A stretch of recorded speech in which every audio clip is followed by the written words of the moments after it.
கூட்டமாக நடந்து காலேஜ் எதுக்கு தான் போகிறோம் அப்படிங்கிறது வந்து ஒரு மிகப்பெரிய கேள்வியாக இருக்குது. ஏன்னா கூட என் தம்பி இருக்கிறான், காலேஜில் அவனை விடுறதுக்கு போயிட்டுருக்குறோம்.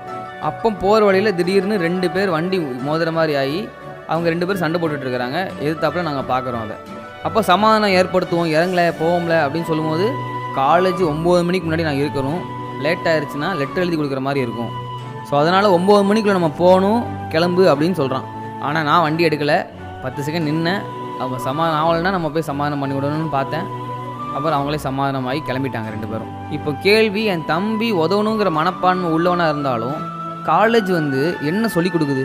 உதவணும் அப்படிங்கிற மனப்பான்மையை அதிகப்படுத்துறது தான் காலேஜோட வேலை. ஸோ அதுதான் முதல்ல, அப்புறம் தான் நம்ம கற்றுக்கிற மற்ற விஷயங்கள்லாம். ஸோ இதை புரிஞ்சுக்கிட்டு இதை கொண்டு வரதுக்கான வேலைகளில் நம்ம எல்லோரும் சேர்ந்து முயற்சிப்போம், சிந்திப்போம், செயல்படுவோம். எல்லாம் வாழ. அனைவருக்கும் நன்றி. வணக்கம்.